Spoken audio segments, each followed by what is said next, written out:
de morir. Yo soy el alfa y omega, principio y fin, el lirio de los valles, el que ha velado por ti. No dará tu piel resbaladero, no he de dormir. Guardaré tu entrada y tu salida hasta el fin.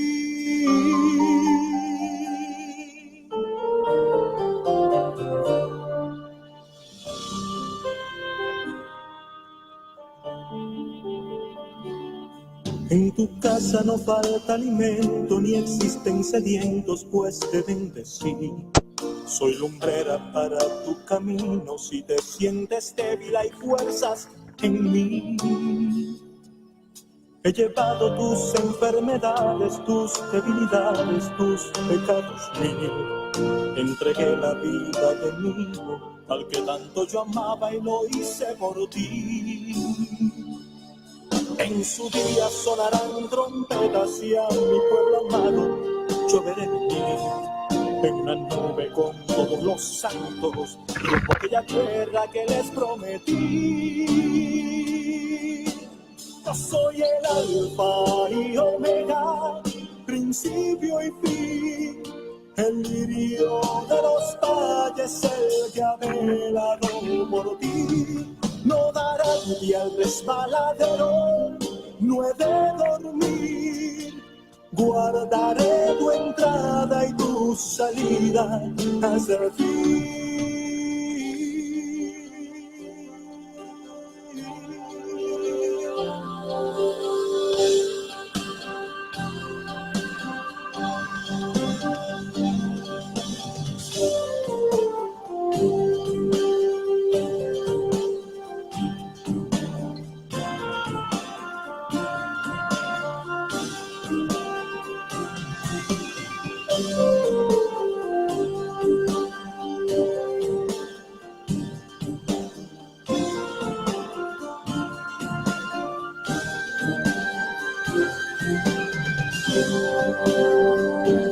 Yo soy el alfa y omega, principio y fin, el lirio de los valles, el que ha velado por ti. No dará lluvia al resbaladero, no he de dormir. Guardaré tu entrada y tu salida hasta el fin. Yo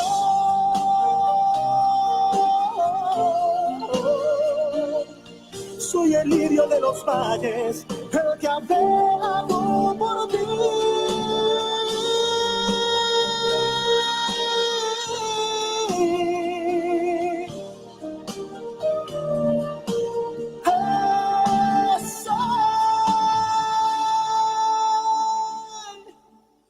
Yo soy.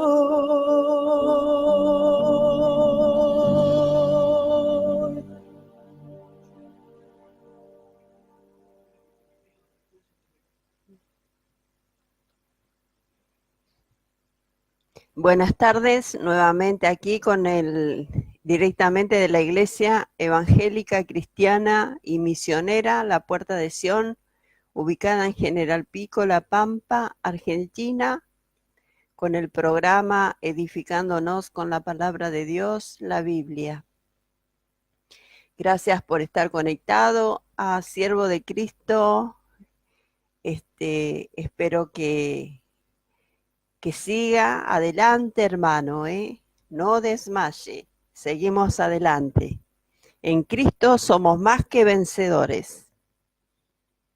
Bueno, hoy vamos a dar la ampliación y también, bueno, el resumen bíblico primeramente de Segunda de Tesalonicenses.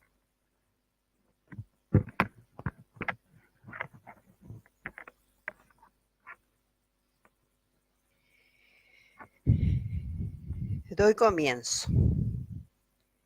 Segunda de Tesalonicenses. Autor: el apóstol Pablo. Fecha de redacción: aproximadamente entre los años 51 y 52 después de Cristo. Acerca de la carta. 1.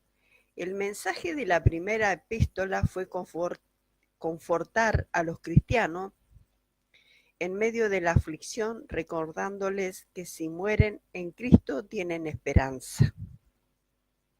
2. La segunda epístola continúa con esta clase de aliento para los cristianos y les dice que recibirán reposo y los que son desobedientes serán castigados.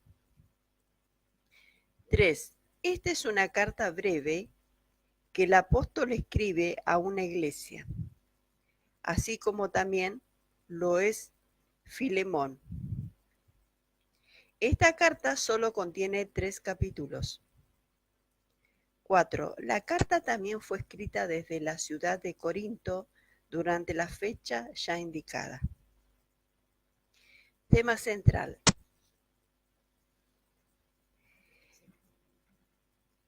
1. El tema central de esta carta puede resumirse en 2 puntos. A. El justo juicio de Dios para los justos. B. El castigo de Dios para los injustos. Propósito de la carta. 1. Alabar a los hermanos por el amor y fe de ellos. Capítulo 1, de los versículos 3 al 5. 2.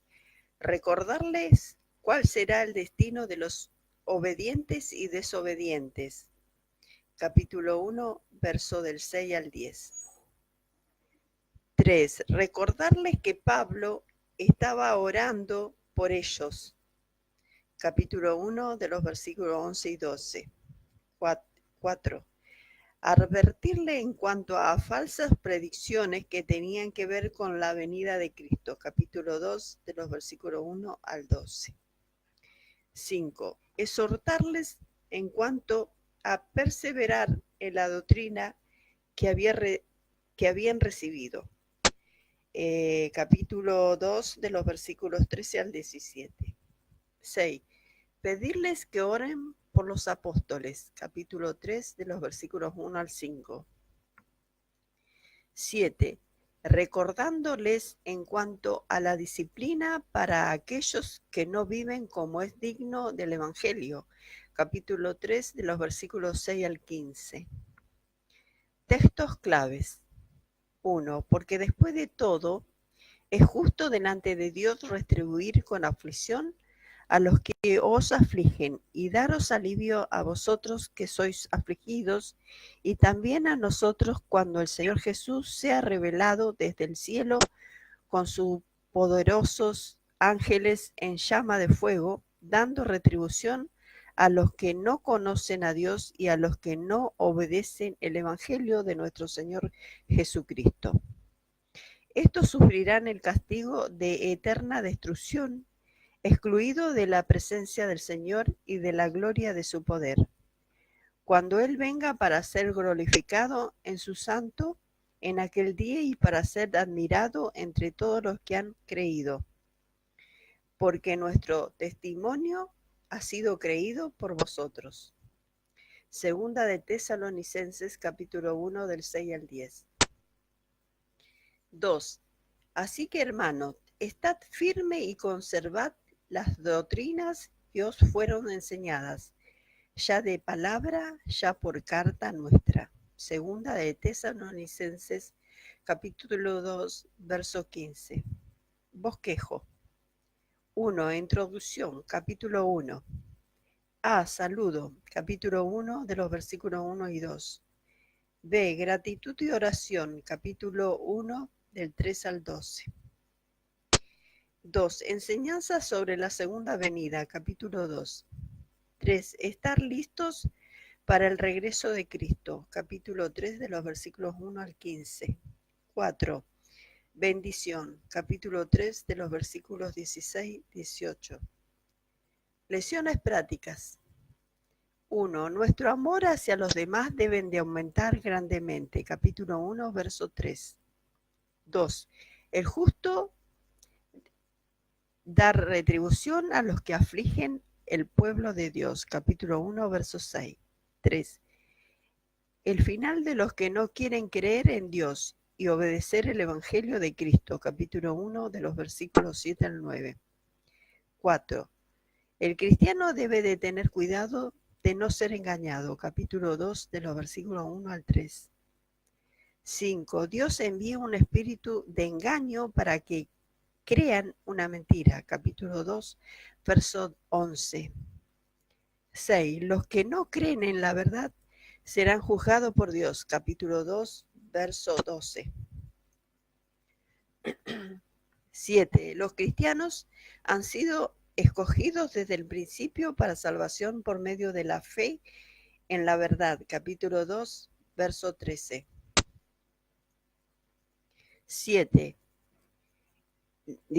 8. Los cristianos son llamados por medio del Evangelio, capítulo 2, verso 14. 9. El cristiano debe de permanecer firme en la doctrina, capítulo 2, verso 15. 10. Los cristianos deben de orar por aquellos que predican el Evangelio, capítulo 3, de los versículos 1 al 2. 11. Dios es quien nos protege del maligno, capítulo 3, verso 3. 12. El cristiano debe de apartarse de todo hermano que ande desordenadamente y no según la doctrina, capítulo 3, verso 6. 13. Los que no quieren trabajar tampoco coman, capítulo 3, verso 10. 14. Los desobedientes deben de ser disciplinados, capítulo 3, versos 14 y 15. 15. Pablo no escribió el libro de los Hebreos, capítulo 3, verso 17. Bueno, hasta aquí el resumen bíblico sobre Segunda de Tesalonicenses. Ahora, dentro de un ratito, les voy a leer una reflexión y después vamos a la ampliación de Segunda de Tesalonicenses. Gracias por estar. También a Teodoro Cruz, a José Randoni, que ya nos sigue. Gracias por seguirnos. También a Siervo de Cristo, a Teodoro Cruz, gracias por estar.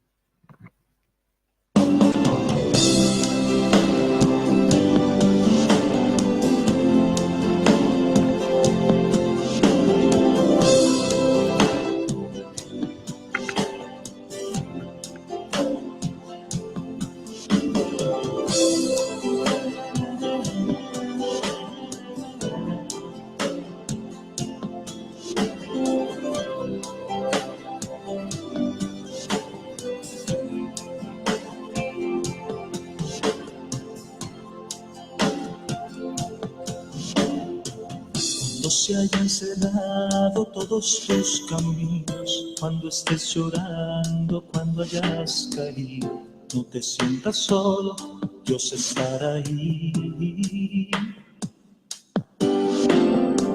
Cuando el castillo azul se haya desvanecido, junto con tus sueños, junto con tus fríos, no te sientas solo, Dios estará ahí.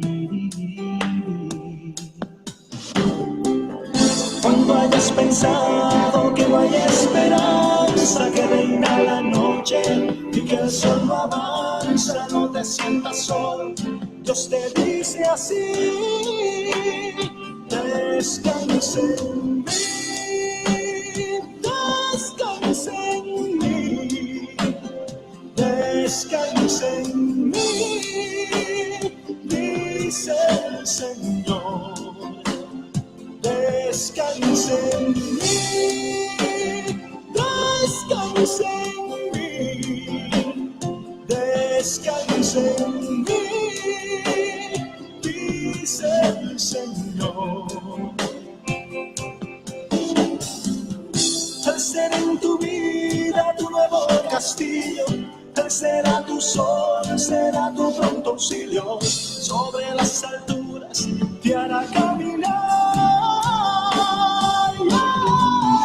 Descansa en mí,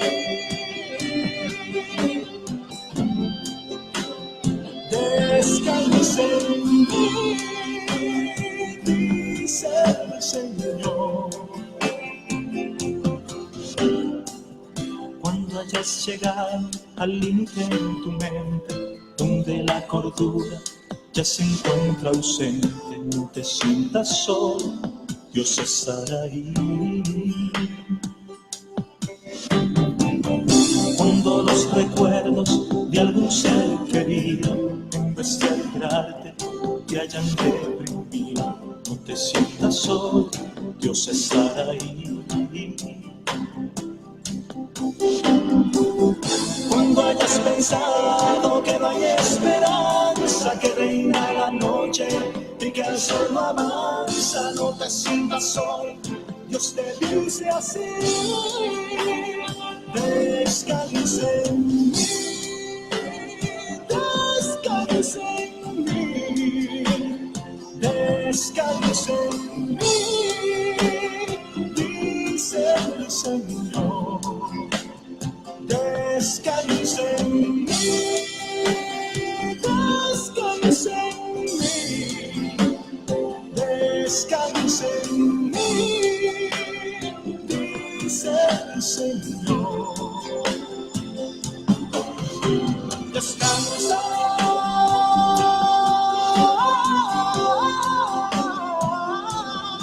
solo descansa en mí, solo descansa en mí, solo descansa.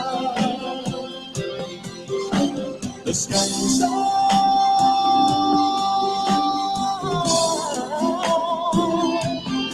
solo descansa en mí, solo descansa en mí, solo descansa. Descansa.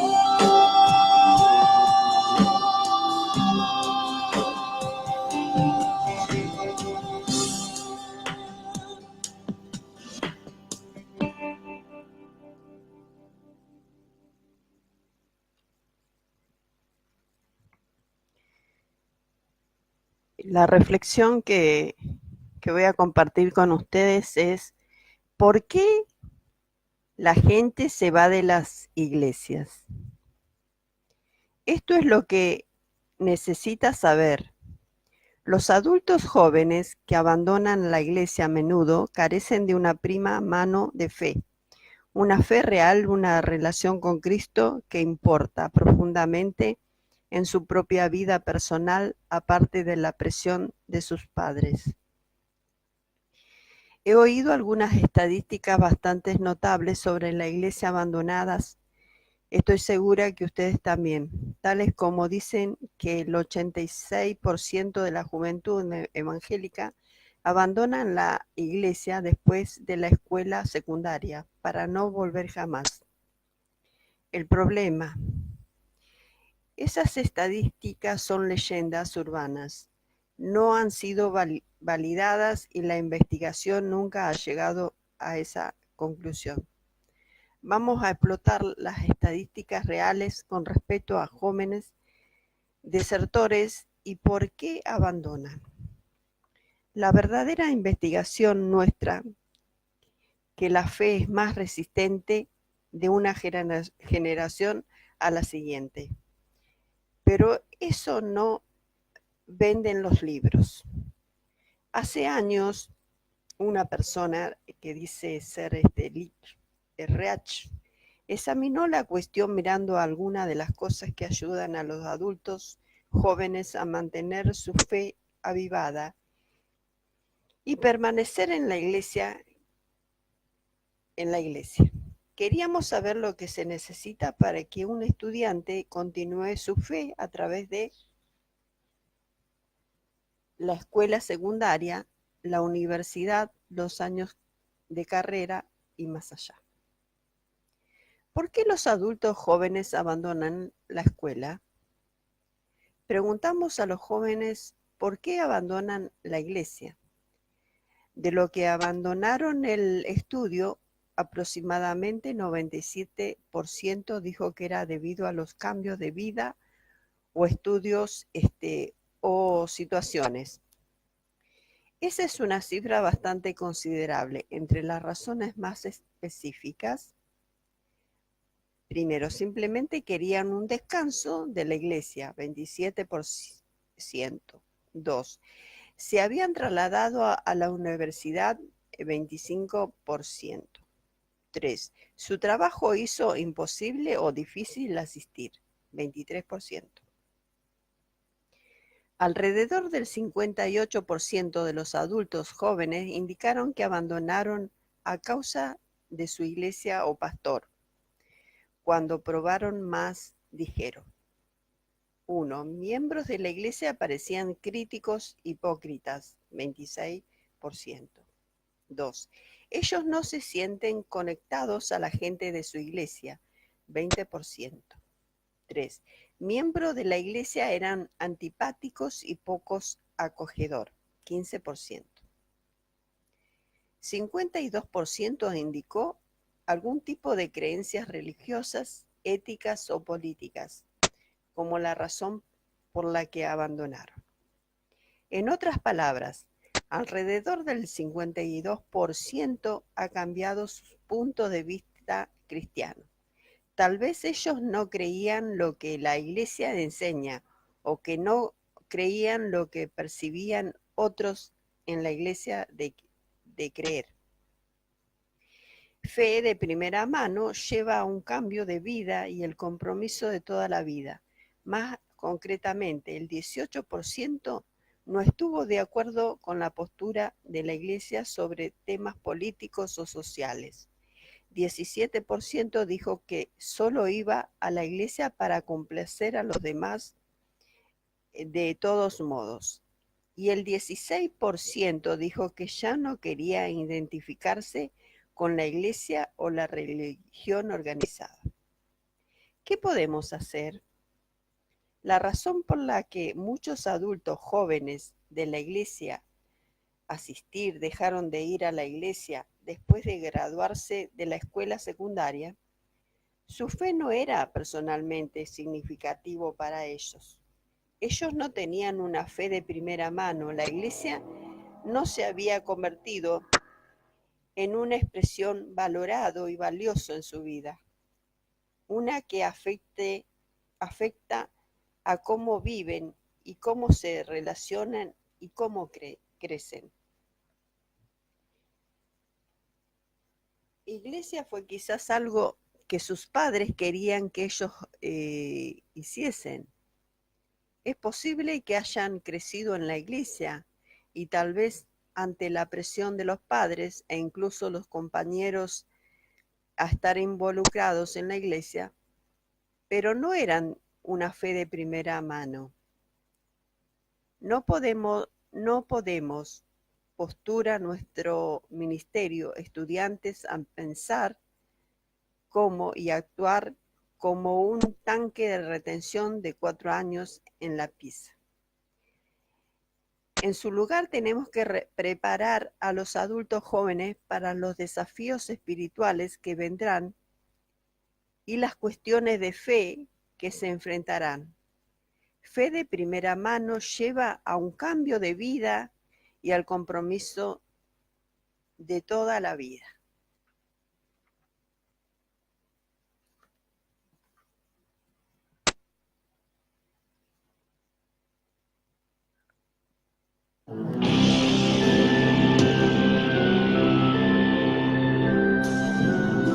Sé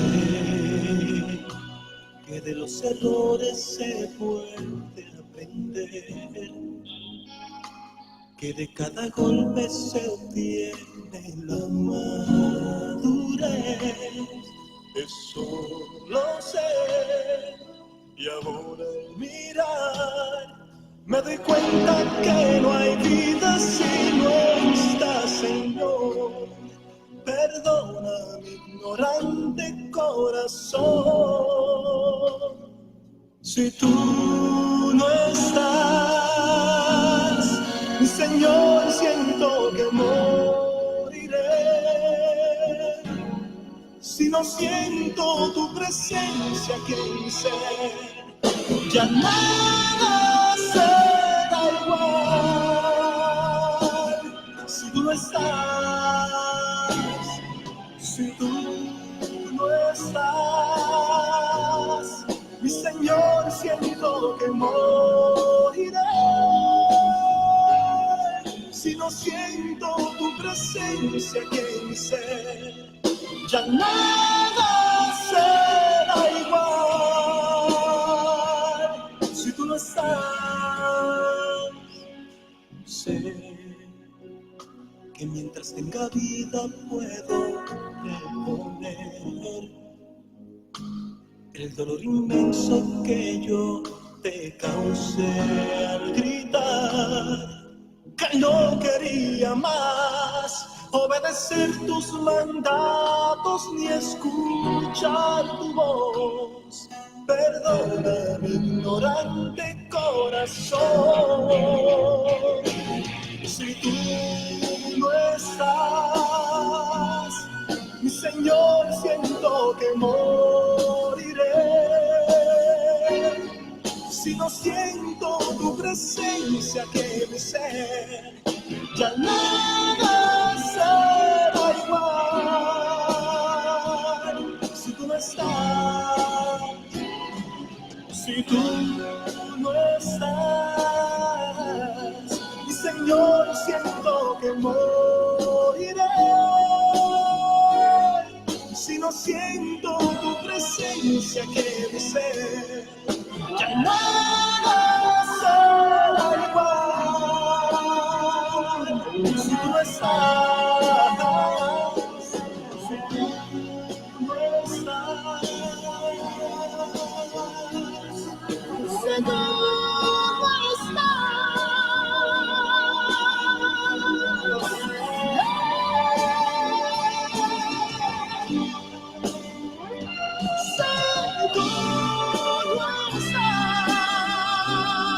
mi Señor, siento que moriré. Si no siento tu presencia que en mi ser, pero ya nada será igual. Si tú no estás, si tú no estás.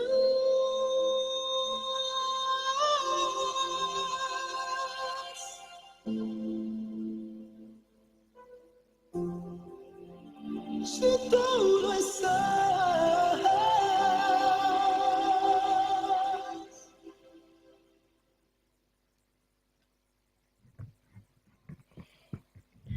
Bueno, vamos a la ampliación de la segunda epístola del apóstol Pablo a los tesalonicenses. Autor Pablo, fecha año 50 después de Cristo. Tema: el retorno del Señor, indicadores y estilo de vida en tanto el hecho tiene lugar. Palabras clave: el día del Señor, el hombre de pecado, la tradición. Autor y fecha. La primera y segunda epístola a los tesalonicenses utiliza un lenguaje muy similar, lo cual sugiere que Pablo escribió la segunda epístola con unas pocas semanas de la diferencia de la primera. El retorno del Señor es de central importancia en ambas cartas. En la primera se dice que algunos creyentes estaban perplejos por la muerte de sus seres queridos y si estos se perderían al regreso del Señor. En la segunda de Tesalonicenses surge otro problema, aunque también relacionado a la venida del Señor, sobre el origen de la iglesia en Tesalónica y las tempranas relaciones de Pablo con ellos. Podemos ver también en Primera Tesalonicenses. Tanto en Tesalonicenses capítulo 1, verso 6, capítulo 2, verso 14, capítulo 3, de los versículos 3 al 5, como en segunda de Tesalonicenses, capítulo 1, de los versículos 4 al 7, es claro que los creyentes allí sufrieron algunas persecuciones y dificultades